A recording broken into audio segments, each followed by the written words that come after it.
Hi everyone, Markman here. So the next little reloading series we're going to be doing is the 338 lupua. I managed to get out this weekend and we did some shooting. So I've got 5, 10, 15, 20, 25, 30. I got 35 rounds here that are going to be deprimed, clean the pockets, clean them. We're going to anneal them, neck size, bump the shoulder back, powered charge, and seat the bullet. So we're going to do it, probably do it over 2, maybe 3 videos, depending how well it goes. Obviously I can't do it all in one because I don't want to break any of the YouTube rules. So the first one, obviously, so it's just come back from shooting them, and you can see they're all pretty clean. They're not too bad. Pressure signs are good on them, and all these have been, I already have neck cut these, so I don't have to do that. So the first part of this, we're gonna go over to the red, over to the RCBS, my dirty press that I call it, and we're gonna pop the primers out.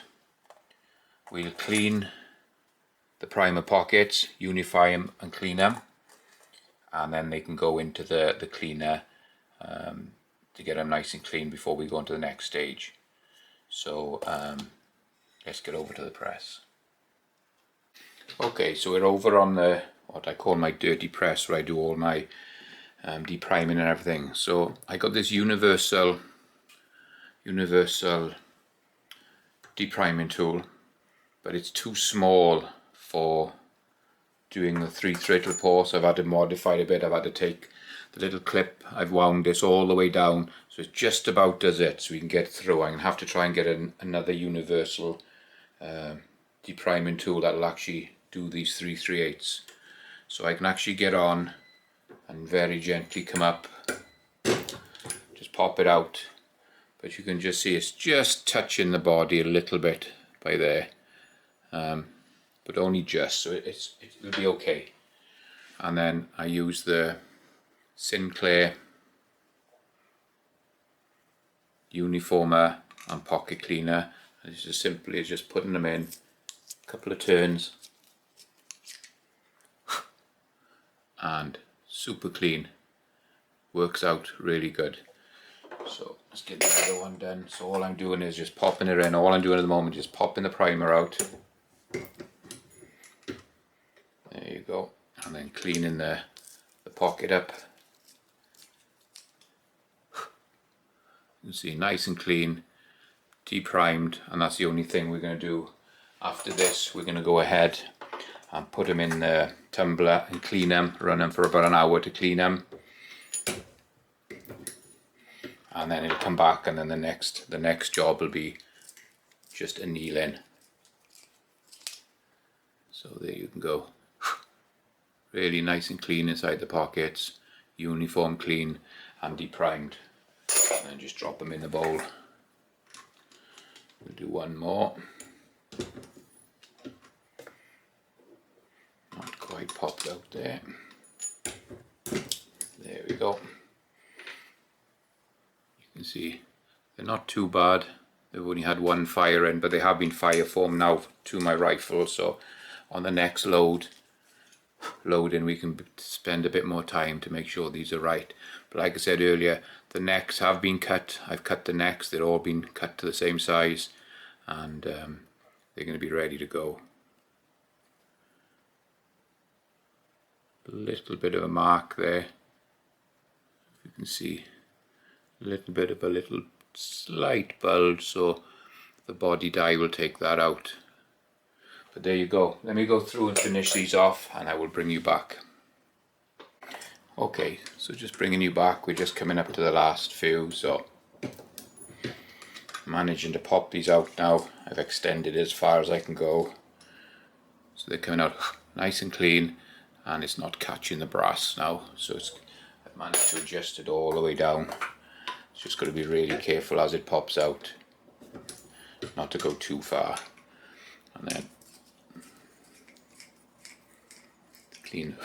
clean the pockets. 2 more to do.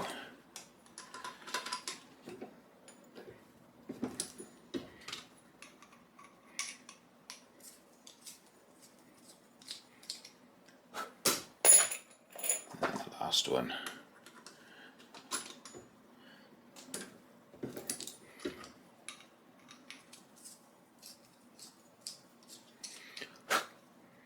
So deprimed,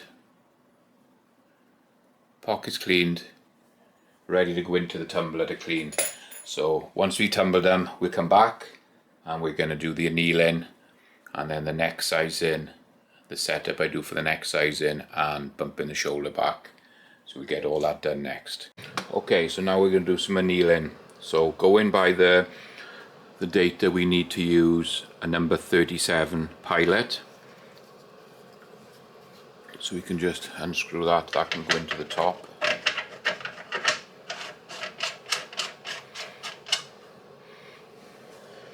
And then we need to get into here, so we can go start going through the Aztec system, wait for it to go through the screen, then it asking for us to do an analysis or run. And I've already done the analysis, and you can see that on the top of the case there. You can see that it's heated it, crimped it, and sort of bit the end so it knows exactly what code to use. So that's my piece of brass that I've had to sacrifice to get the annealing code for this 338 lupua brass. So we've done that, and it gave us a code of 0172. So we just hit, it's flashing on run, so we can hit start. We need to move it across either last used or new. We're going to go to new, so that's flashing. We can hit start, and then it says enter the code, and the code it wants us to enter is going to be 0172. So the first one is already a 0. Take that back. And the next one is going to be 1 7 2. So you've got 0172, which is the code it gave me from before. I can hit start, and it's now ready to go. So I can get my first piece of brass, drop it into the holder. We can then just pop it into the top, and then we just hit start. Changes to red, goes off, it's annealed, and there you go. Hopefully you can see that, guys. I'm not going to put my hand anywhere near that now because it's roasting hot. So you can see now the discolouring on the end where that one has been annealed. So that one's annealed, and it's just a matter of going forward, popping the next one in, hitting start, goes red, off, and there's the next one. Hopefully you can see that is how it's changed colour all the way up, and just to the edge here you can see it's changed colour. Drop them in the pan slowly because they are super hot and they're going to be nice and soft. So we're just going to load another one in, start,